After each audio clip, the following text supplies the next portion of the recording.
Hello. Sorry, I know it's been a very long time. My my bad. I was busy and then I forgot. So I'm sorry about that. We are on chapter 6, and chapter 6 is called Beth Finds the Palace Beautiful. The big house did prove a palace beautiful, though it took some time for all to get in, and Beth found it very hard to pass the lions. Old Mr. Lawrence was the biggest one, but after he had called, said something funny or kind to each one of the girls, and talked over old times with their mother, nobody felt much afraid of him, except timid Beth. The other lion was the fact that they were poor and Laurie rich, for this made them shy of accepting favors which they could not return. But after a while they found that he considered them the benefactors, and could not do enough to show how grateful he was for Mrs. March's motherly welcome, their cheerful society, and the comfort he took in that humble home of theirs. So they soon forgot their pride and interchanged kindness without stopping to think which was the greater. All sorts of pleasant things happened about that time, for the new friendship flourished like grass in spring. Everyone liked Laurie, and he privately informed his tutor that the Marches were regular splendid girls. With the delightful enthusiasm of youth, they took the solitary boy into their midst and made much of him, and he found something very charming in the innocent companionship of these simple-hearted girls. Never having known mother or sisters, he was quick to feel the influences they brought about him, and their busy, lively ways made him ashamed of the indolent life he led. He was tired of books, and found people so interesting now that Mr. Brooke was obliged to make very unsatisfactory reports, for Laurie was always playing truant and running over to the Marches. "Never mind, let him take a holiday, and make it up afterwards," said the old gentleman. "The good lady next door says he is studying too hard, and needs young society, amusement, and exercise. I suspect she is right, and that I've been coddling the fellow as if I'd been his grandmother.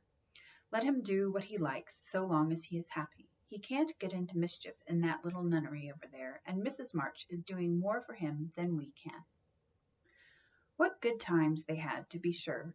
Such plays and tableaux, such sleigh rides and skating frolics, such pleasant evenings in the old parlor, and now and then such gay little parties at the great house.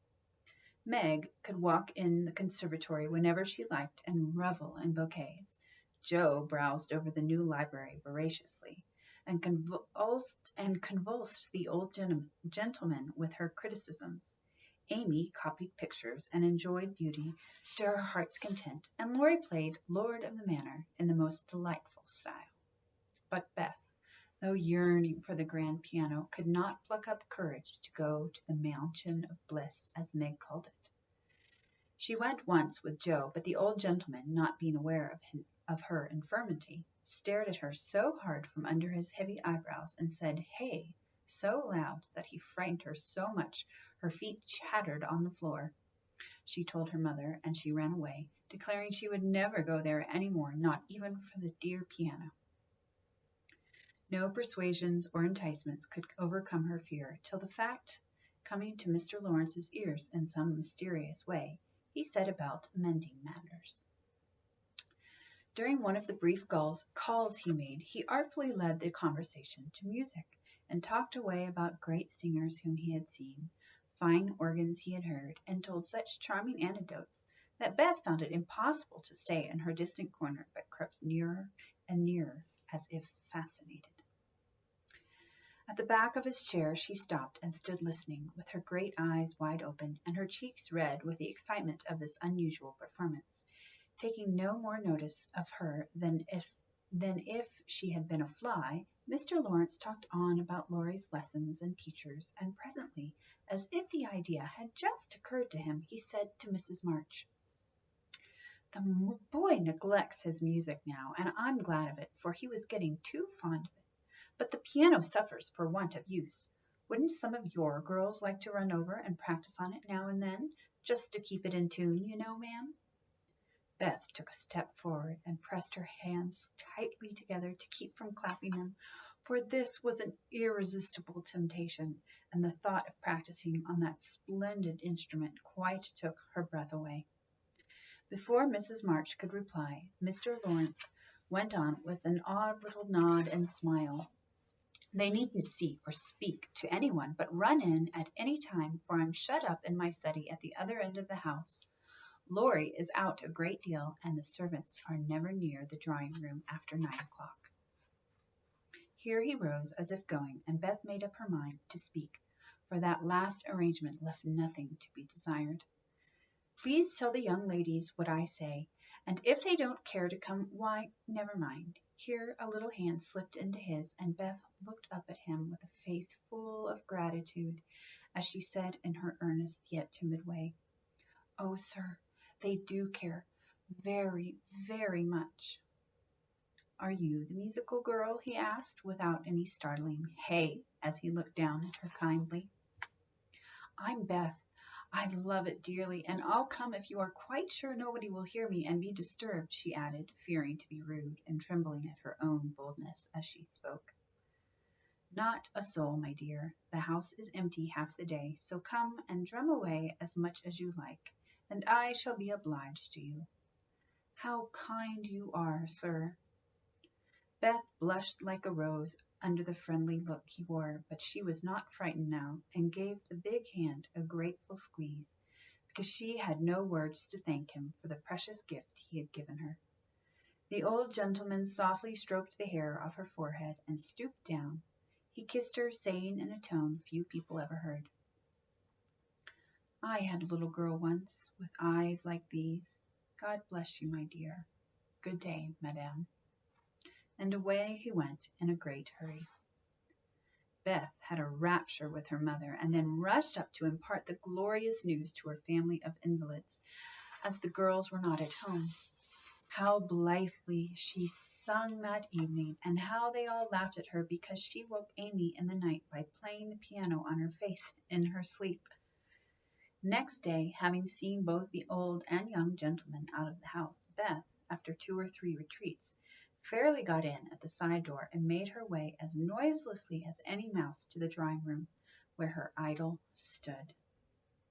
Quite by accident, of course, some pretty easy music lay on the piano, and with trembling fingers and frequent stops to listen and look about, Beth at last touched the great instrument, and straightway forgot her fear, herself, and everything else but the unspeakable delight which the music gave her, for it was like the voice of a beloved friend. She stayed till Hannah came to take her home to dinner, but she had no appetite, and could only sit and smile upon every one in a general state of beatitude. After that, the little brown hood slipped through the hedge nearly every day, and the great drawing-room was haunted by a tuneful spirit that came and went unseen. She never knew that Mr. Lawrence often opened his study door to hear the old-fashioned airs he liked. She never saw Laurie mount guard in the hall to warn the servants away. She never suspected that the exercise books and new songs which she found in the rack were put there for her special benefit. And when he talked to her about music at home, she only thought how kind he was to tell things that helped her so much. So she enjoyed herself heartily, and found, what isn't always the case, that her granted wish was all she had hoped. Perhaps it was because she was so grateful for this blessing that a greater was given to her. At any rate, she deserved both. "Mother, I'm going to work Mr. Lawrence a pair of slippers. He is so kind to me, I must thank him, and I don't know any other way. Can I do it?" asked Beth a few weeks after that eventful call of his. "Yes, dear, it will please him very much, and be a nice way of thanking him. The girls will help you about them, and I will pay for the making up," replied Mrs. March, who took peculiar pleasure in granting Beth's request, because she so seldom asked anything for herself. After many serious discussions with Meg and Joe, the pattern was chosen, the materials bought, and the slippers begun. A cluster of grave yet cheerful pansies on a deeper purple ground was pronounced very appropriate and pretty. and Beth worked away early and late with occasional lifts over hard parts. She was a nimble little needlewoman, and they were finished before anyone got tired of them. Then she wrote a very short, simple note, and with Laurie's help got them smuggled onto the study table one morning before the old gentleman was up. When this excitement was over, Beth waited to see what would happen. All that day passed, and a part of the next, before any acknowledgment arrived, and she was beginning to fear she had offended her crotchety friend. On the afternoon of the second day, she went out to do an errand and gave poor Joanna, the invalid doll, her daily exercise. As she came up the street on her return, she saw 4 heads popping in and out of the parlor windows, and the moment they saw her, several hands were waved and several joyful faces screamed, "Here's a letter from the old gentleman. Come quick and read it." "Oh, Beth, he sent you," began Amy, gesticulating with unseemly energy, but she got no further, for Joe quenched her by slamming down the window. Beth hurried on in a flutter of suspense. At the door, her sister seized and bore her to the parlor in a triumphant procession, all pointing and all saying at once, "Look there! Look there!" Beth did look, and turned pale with delight and surprise, for there stood a little cabinet piano, with a letter lying on the glossy lid, directed like a signboard to Miss Elizabeth March. "For me?" gasped Beth, holding on to Joe and feeling as if she would tumble down. It was such an overwhelming thing altogether. "Yes, all for you, my precious. Isn't it splendid of him? Don't you think he's the dearest old man in the world? Here's the key in the letter. We didn't open it, but we are dying to know what he says," cried Joe, hugging her sister and offering the note. "You read it. I can't. I feel so queer." "Oh, it is too lovely," said Beth. And Beth hid her face in Joe's apron, quite upset by her present. Joe opened the paper and began to laugh, for the first words she saw were, "Miss March, dear Madame." "How nice it sounds. I wish someone would write to me so," said Amy, who thought the old-fashioned address very elegant. "I have had many pairs of slippers in my life, but I have never had any that suited me so well as yours," continued Joe. "Heart's ease is my favorite flower, and these will always remind me of the gentle giver. I like to pay my debts, so I know you will allow the old gentleman to send you something which once belonged to the little granddaughter he lost. With hearty thanks and best wishes, I remain your grateful friend and humble servant, James Lawrence." "There, Beth, that's an honor to be proud of, I'm sure. Laurie told me how fond Mr. Lawrence used to be of the child who died, and how he kept her little things carefully. Just think, he's given you her piano."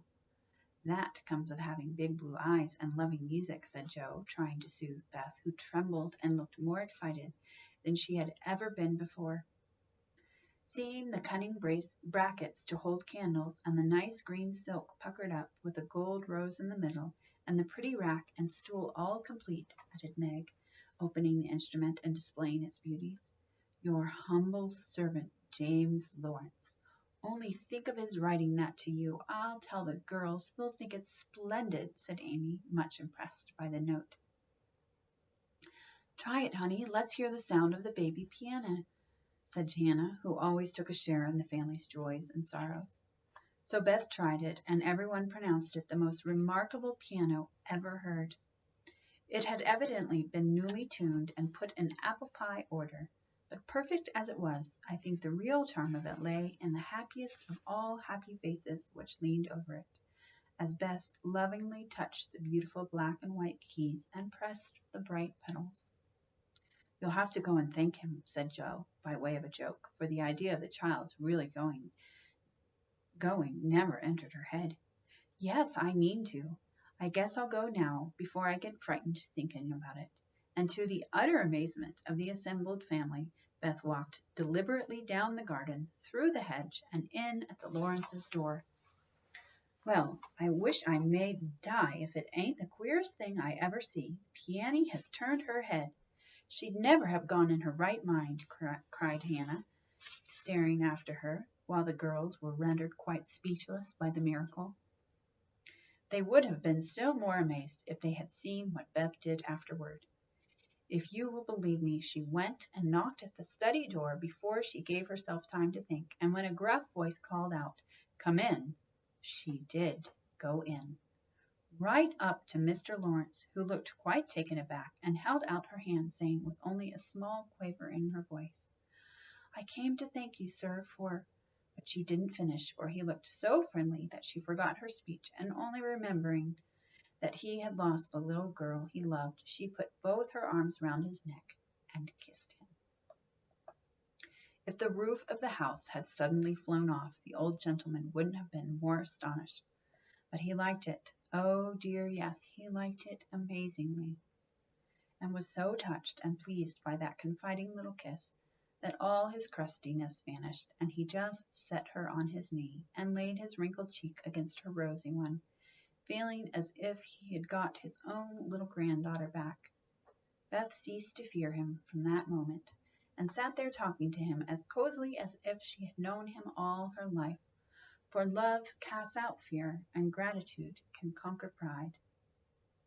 When she went home, he walked with her to her own gate, shook hands cordially, and touched his hat as he marched back again, looking very stately and erect, like a handsome, soldierly old gentleman as he was. When the girls saw that performance, Jo began to dance a jig, by way of expressing her satisfaction. Amy nearly fell out of the window in her surprise, and Meg exclaimed with uplifted hands, "Well, I do believe the world is coming to an end." And that's the end of that chapter. I will see you next time.